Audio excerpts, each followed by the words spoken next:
Daddy. Hello, Snooks. Why Mommy's crying? Oh, she's crying, eh? Oh, I guess I must have hurt her worse than I thought. Yeah. You must have really socked her. Oh, don't be silly. I didn't lay a hand on her. Well, did you kick her? Oh, you don't understand, baby. You can hurt a person more with words than by hitting them. You can? Yes. I wish you'd remember that the next time you gave me a spanking. Oh, let it go. I guess you're too young to understand. Yeah, I'm just a child. It never occurred to me how hard she works. Snooks, do you realize that your mother's been working her fingers to the bone day after day? Mm-hmm. And what does she get for it? Bony fingers? Think of what she does for us. Take yourself, for instance. She has to get you ready for school in the morning. Take you to school. Mm-hmm. Call for you and bring you home for lunch. Take you back and then pick you up after school is over. Poor Mommy. Yes. Don't you think we ought to do something for her? Yeah. Well, what'll we do? I'll quit school. No, that's not the answer. It ain't? No.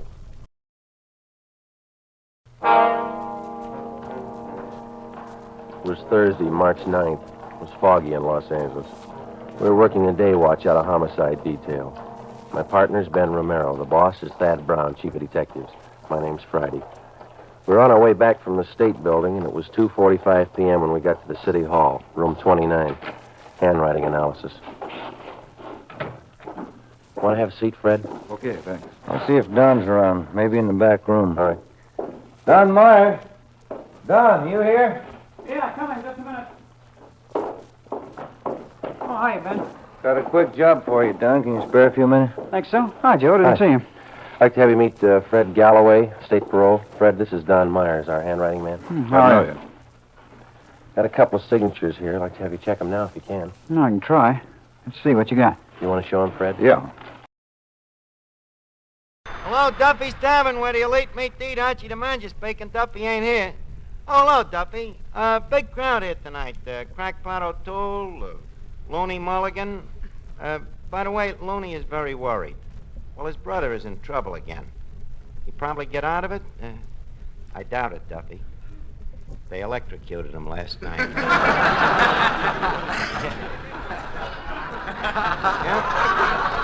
And you know who else is here? Yaki Harrigan. Well, yeah, he's been in the hospital. No, just a flesh wound. Well, you remember the $100 bill he had tattooed on his chest? He was robbed.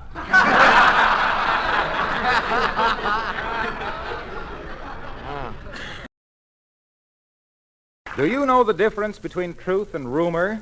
A truth has only one father, but a rumor is adopted by thousands. We will now witness some adoption proceedings by the squire of 79 Wistful Vista, who is walking along minding his own business. Mr. McGee of Fibber, McGee and Molly.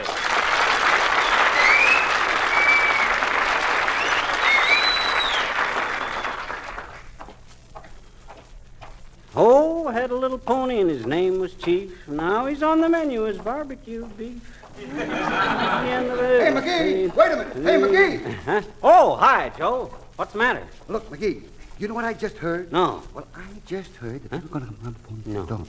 And he was talking about it. He was talking about it. He was talking about it. My gosh, Joe. Are you sure? Absolutely. Oh. Not many people know it. I'm only telling a few of my best friends. Gee whiz. Well, thanks a lot, Joe. I'll see you later.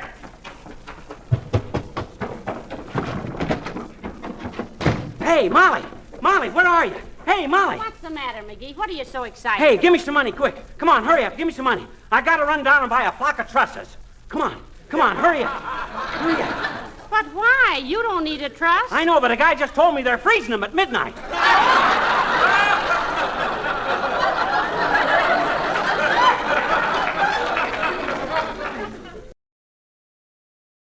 Well, the Wistful Vista Gazette is running an amateur snapshot contest. $25 daily for the most interesting picture. And guess what little pixie is looking for his brownie? As we join Fibber, McGee and Molly.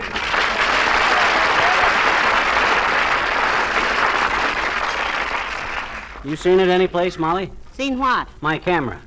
That little German anthrax with the F-36 asthmatic lens. Asthmatic is right. You've certainly taken some breathless pictures with that. Don't knock it, kiddo. Don't knock it. That little anthrax is a foolproof camera. That's what Dr. Gamble said about it. He did? Yes. He said if you think you can take pictures with that thing, it's proof you're a fool. You know, dearie, I've never really understood the principle of photography. Well, you see, dear, the word photography is from the three ancient Greek words. Oh? Pho meaning enemy, toe meaning part of the foot, and graft meaning to put on new skin. Hence, to put new skin on your enemy's foot. Well, what's that got to do with photography? Nothing. But the ancient Greeks didn't have cameras, so it naturally don't make any sense. Have you seen it anyplace? According to the old saying, there's a time and a place for everything. If you practice swinging a golf club in the spring, it's the right time. But if you practice it in the house, it's the wrong place.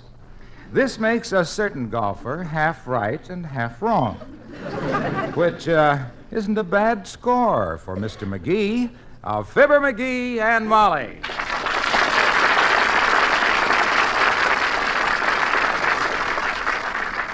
McGee, for goodness sakes, put that golf club down. No, I'm not going to hurt anything, kiddo. I just want to show you my form. I see it, dearie. Getting a little potty, isn't it? No, I mean my golf form. I want to show you the power I get into my drive. I saw you drive last week at the golf course, McGee. Oh, did you? Boy, did you make the dirt fly. Well, I may have dug up a little dirt, but I look good doing it. Form is what counts. You heard what that guy playing behind me said to his partner. That guy's a real golfer, he said. No, dearie, he said that guy's a real gopher.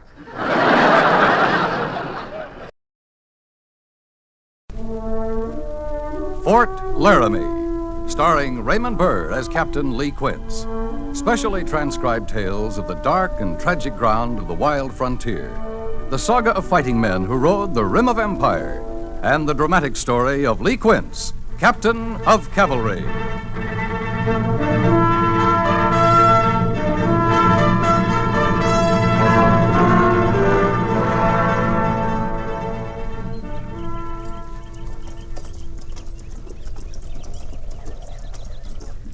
How far you reckon it is to the North Platte, Captain? 10 miles, Sergeant. No more than that. Lieutenant Seibert should have the company bivouac there by now. You aim to follow the creek bed clean up there, sir? Not after we water the horses. This spot's good enough. Yes, sir. Move up, Flint.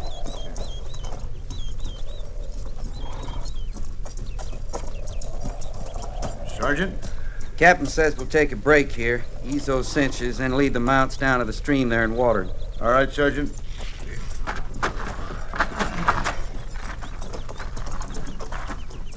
After they're watered, they can pin graze.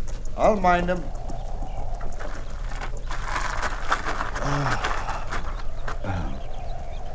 Kind of peaceful, ain't it? It's quiet.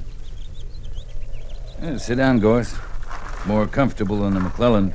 Yes, sir. Them Shoshones, they got a way of wearing you out. You think they're still running, Captain? They'll be back. They never run for long. Not when they're hungry. I never heard of Shoshones as far east as the Nebraska border before. You can find them as far east as Texas. Only there we call them Comanches. They're offshoots of the same tribe. They sure don't talk the same.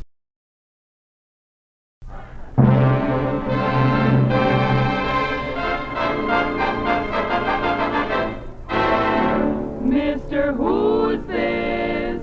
Mr. Who's this? Not who's this. The name is Alan, kiddy.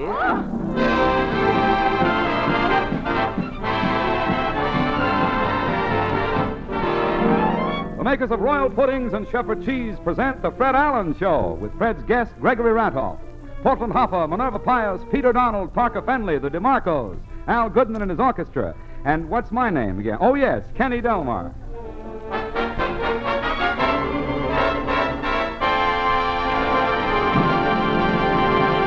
This week, ladies and gentlemen, on the cover of Time magazine, you will find the picture of a certain radio comedian.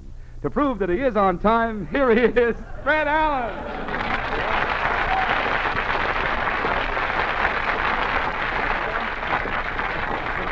Thank you, and good evening, ladies and gentlemen. And Kenny, I was just posing for those who hadn't seen the magazine. I was That was very impressive. Thank you, and good evening, ladies. And Kenny, I'm certainly glad you mentioned Time magazine. Yeah, I read Time's story on you, Fred. It was very interesting. I thought so. You know, if you read the story, I was born in Boston. I was originally one of the Back Bay crowd.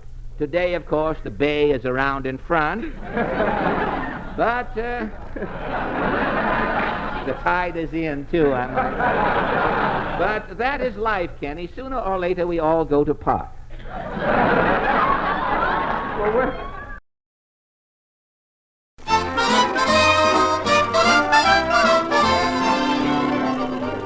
What does the paper say? Oh, gosh, look at this headline. Man killed while attempting to commit suicide.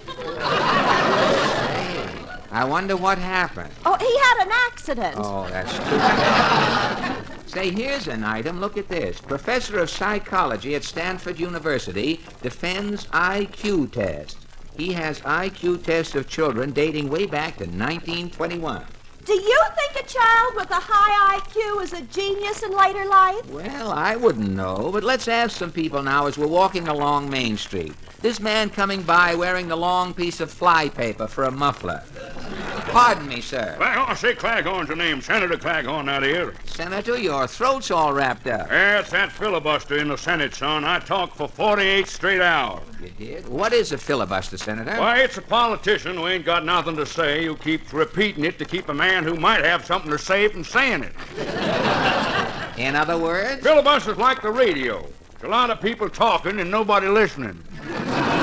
Say, you senators must do a lot of talking. Son, a man has to talk when he gets a chance. Why? That's why, back in the Garden of Eden, man was put on earth first. Why? That was to give man a chance to talk a little before woman was invented. Well... Now, for the 6th consecutive year, Pillsbury Mills of Minneapolis presents with pride Grand Central Station's traditional Christmas play. A drama you will long remember.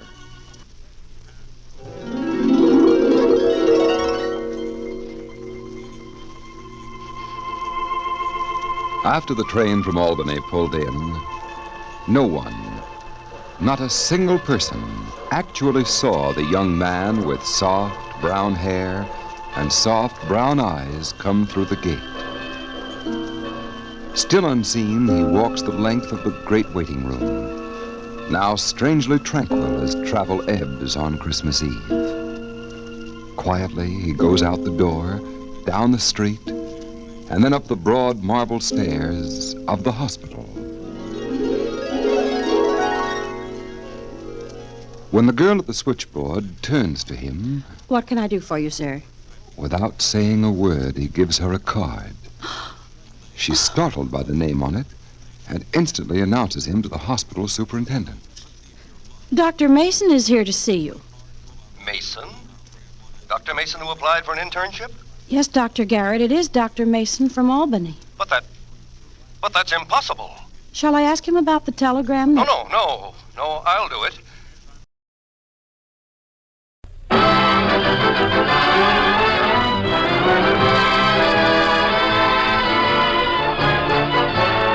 The Lucky Strike program starring Jack Benny with Mary Livingston, Phil Harris, Rochester Dennis Day, and yours truly, Don Wilson.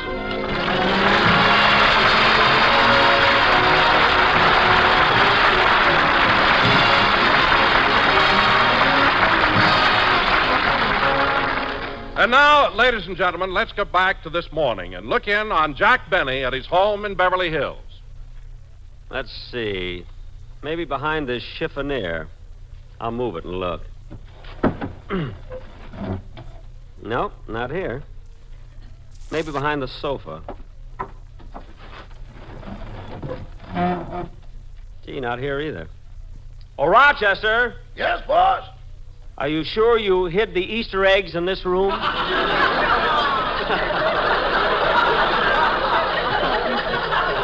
Huh? Keep looking, you're getting warm. Warm, huh? Oh, I know where you hit him. I bet you put the eggs in my violin case. Your violin case? Yeah. I wouldn't touch that thing if I was full of penicillin.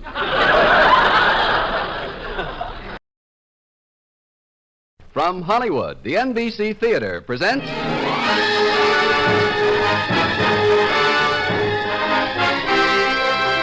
Screen Director's Assignment.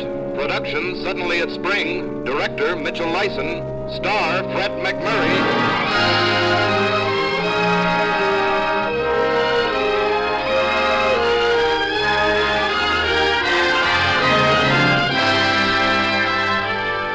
Hollywood Screen Directors present Love on a Note of Laughter, the romantic motion picture comedy Suddenly It's Spring, starring Fred McMurray and introducing the director of the film, Mitchell Lyson.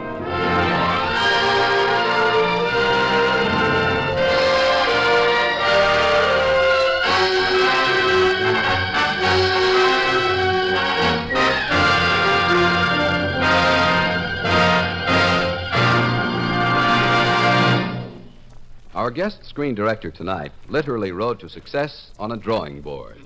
For it was his exceptional ability as a designer of sets and costumes that won him an opportunity to direct and to fulfill his theory that the function of the director is to provide the channel through which an actor expresses emotion.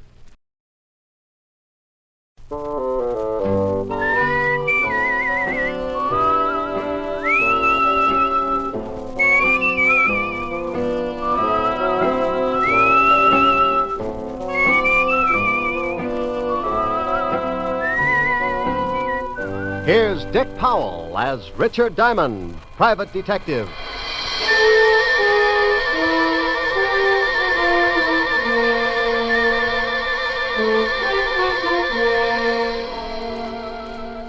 Hello there. My name's Diamond, and I'm known along the big street as a guy who manages to keep his nose pretty clean and still make a few bucks while I'm doing it. Oh, sure, it gets a little grimy, but you've got to expect that. I'm a shamus. Private eye, gumshoe. To the guy who hasn't ever been worried because he tripped over a corpse in his breakfast nook, I'm known as a private detective. And to some guys, I'm known by a lot of other names. Not the kind you'd find in a book on manners and social usages, but there are times when you might turn up on your desk calendar under the heading of what I must do today.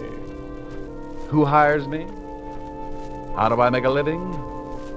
Well, maybe this will give you an idea. Fred, why don't you eat your toast? It's getting cold. Why don't you stop worrying about the temperature of my breakfast? I'm trying to read the paper. Did anyone ever tell you how charming it is to have breakfast with you every morning? Yeah, my ulcers.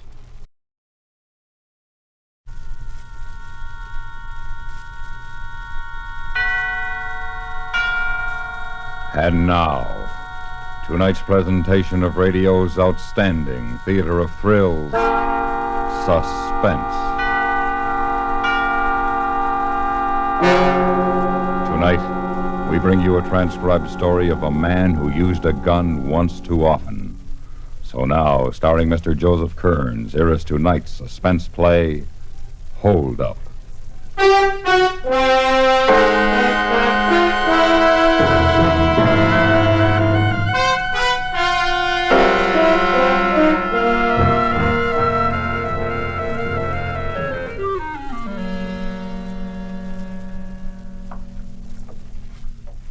What's the matter, Tim?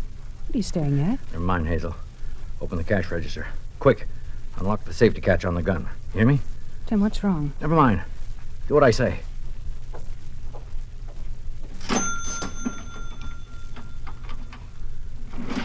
Now get away from the counter. Quick. I'll take care of everything.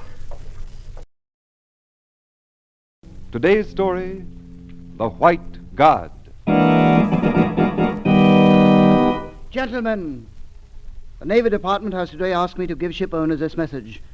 We have today abandoned our extensive air and sea efforts to trace the missing yacht owned by Rudolph Hoyt, millionaire scientist, last reported in that region of the South Pacific which has in recent months come to be known as the graveyard of the Pacific because of more than 15 disappearances of ocean vessels in that area within the past 2 years. Admiral Champion, We ship owners beg you to continue your investigation to clear up this mystery of the South Pacific. All this publicity of missing ships, especially the publicity about the Hoyt yacht, has ruined our Pacific shipping. Yes. Why, we can't even sign up a crew to ship on our boat. I tell you, Admiral, this mystery must be cleared up. At once it must Gentlemen, be cleared up. gentlemen, the Navy is just as anxious as you are to solve this mystery because of our naval operations in the Pacific, but we can't find a single explanation. May I make a suggestion, Admiral? What's that? Don't bother to try and see where I am, gentlemen. You can't see me. Well, who are you? I am the Shadow. The Shadow? You're that invisible man who's always helping the police and always working against crime? Quite right, sir. I do have the power of invisibility to conceal my being and my motions when assisting authorities in maintaining law and order and peace. Today's story, aboard the steamship Amazon.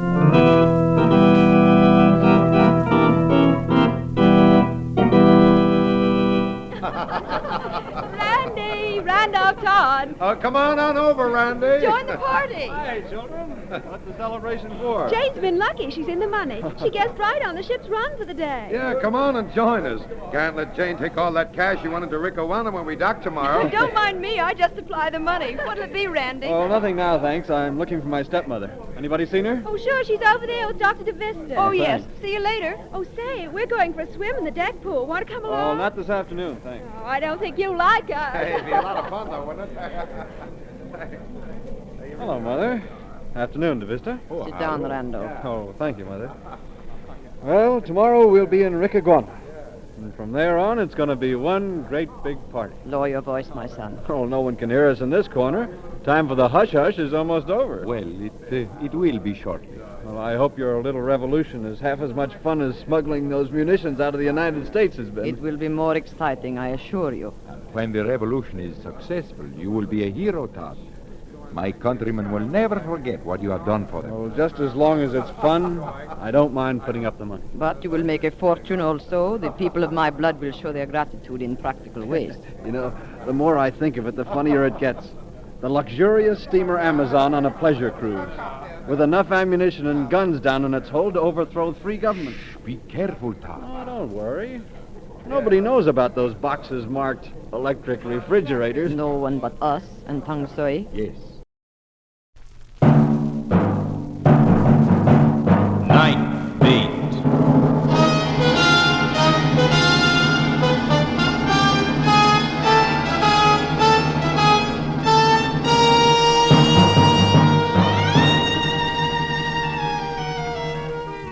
Hi, this is Randy Stone.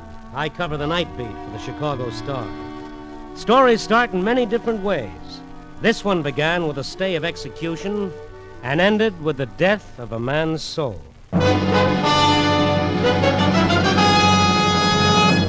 Night Beat, starring Frank Lovejoy as Randy Stone.